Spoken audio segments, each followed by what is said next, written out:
A resposta veremos mais adiante. Importa aqui discutir uma questão que tem sido o jargão para que, ao longo de 30 anos de democracia multipartidária, os partidos ou os membros dos partidos que estão na lista dos deputados tendam a ir para a Assembleia tomar posse, em razão de que a não tomada de posse poderia implicar a perda de mandato. É esta a questão que importa discutir. Ora, um deputado passa a sê-lo a partir de um processo eleitoral, ou por outra. É o povo quem elege o deputado. Portanto, seria o povo aquele que o destituiria. Ora, o povo, a partir da sua soberania, ele criou instituições. E essas instituições que são órgãos de soberania, um deles tem a vocação de fazer a vez desse povo, que é chancelar esta eleição que este mesmo povo faz. Neste caso, é o Conselho Constitucional. Portanto, nós temos um processo que inicia com a efetivação de uma lista que cai nas mãos da Comissão Nacional de Eleições. Ela promove todo o processo burocrático ali necessário, documentação relacionada com os indivíduos que se propõem a ser deputados. Ora, tudo visto e conferido, é deliberado e essa deliberação passa a figurar como lei, que é de cumprimento obrigatório. Esta lista vai à eleição e o partido que for escolhido pelo povo automaticamente tem a sua lista, na quantidade de assentos ganhos, eleitos tais deputados que fazem parte da lista.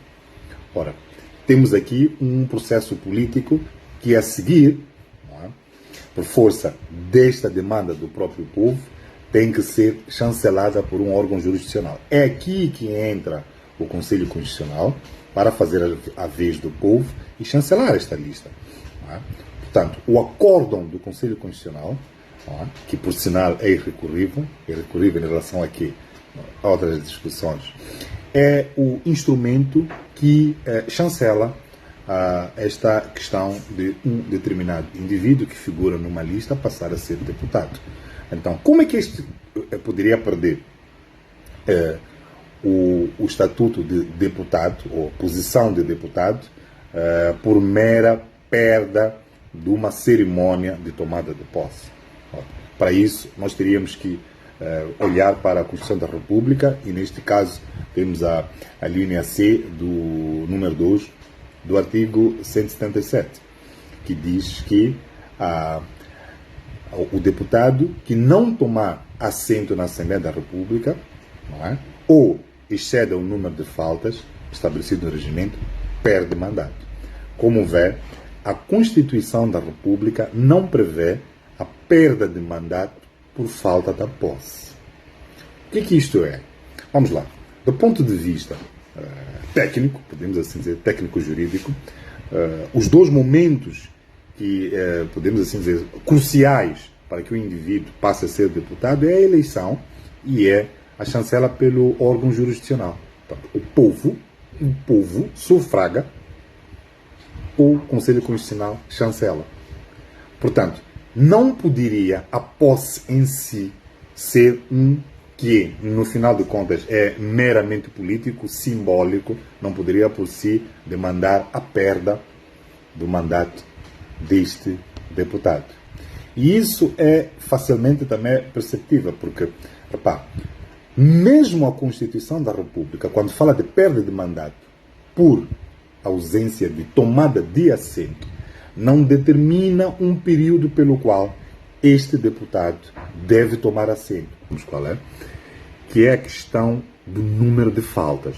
Se nós olharmos para a linha C do número 2 do artigo 177 da Constituição da República, diz que a perda do mandato ocorre por dois fatores. Portanto, não tomada de assento, onde não se vê quanto tempo em que deve levar para tomar assento, ou por a questão de faltas. a tomada de posse, ou a data da tomada de posse, que é efetivamente um momento simbólico, mas porque a Assembleia tem que efetivamente iniciar em algum momento, ou a legislatura tem que iniciar em algum momento, e é esse que cerimonialmente os deputados tomam posse. Não é o início da data da contagem de faltas. Esta é uma confusão também que se cria, não é? Porque a Constituição diz que há um número de faltas que pode determinar a perda de mandato. Ainda assim, essa contagem de faltas não inicia com a data que o Conselho Constitucional coloca como início da legislatura. Por quê? A data que pode deflagrar a questão relativa a faltas é a data em que ele toma assento e não a posse. Portanto, enquanto não tomar assento, não inicia as faltas. Ou por outra, a questão relacionada com o número de faltas é regulada pelo Estatuto de Deputados, ou por outra. Só pode ser ativada a questão do Estatuto de Deputado após a tomada de assento. Agora, uma última questão que ainda interessa perceber é: a própria Constituição diz que o Estado subordina-se à Constituição, novamente, como podem ver, e depois diz funda-se na legalidade. Ou por outra, ainda que ele não tivesse tomado assento ou tivesse um número de faltas, a questão que se coloca é que processual, estamos aqui a falar da questão da legalidade, que processual deveria ser deflagrada para que esse deputado perdesse mandato. Porque não é automático.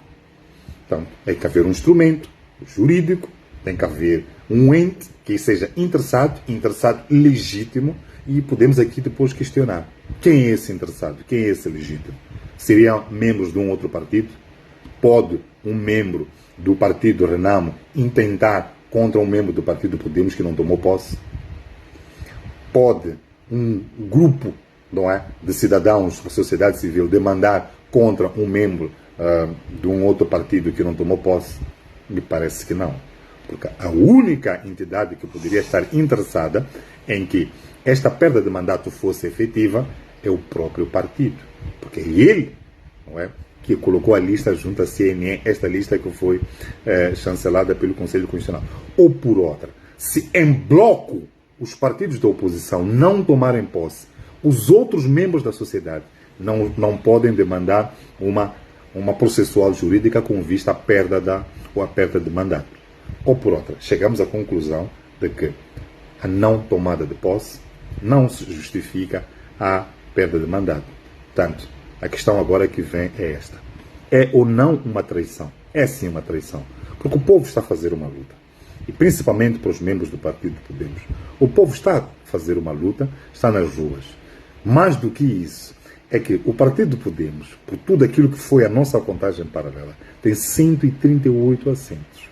Qual é a razão de correr para tomar posse de 40 e tal assentos, quando ele merece 138? Por que está a correr para pegar os 40, que não os vai perder, e deixar para trás os 90, que são a razão da luta do povo moçambicano? É a razão do sangue do povo moçambicano. Por quê? Qual é a pressa? A questão remuneratória é relativa, até porque ao acordo político havido entre VMC e Podemos, no caso em concreto do Podemos, é que é o Podemos que foi politicamente apoiado, não é, promovido pelo VMC, ou por outra VMC, com investido deste poder popular, o povo, não é, decidiu dizer a este povo: votem no Podemos. Razão bastante para dizer que não ter cargo, não ter salário da Assembleia da República durante algumas semanas ou alguns meses não é perda de absolutamente nada, porque é algo que nunca tiveram. Não é vosso. Então, qual é a necessidade de correr para ter e reclamar uma coisa que não é vossa? Esta é que é a razão que leva o povo moçambicano a dizer que sim, é uma traição e tomar posse numa altura em que estão a morrer pessoas. O engenheiro Venâncio ganhou estas eleições. O Podemos deveria estar engajado em continuar com a luta da vitória, a verdade eleitoral, da justiça social, e não correr para tomar posse de algo que não vai perder ou de uma remuneração que nunca foi seu direito.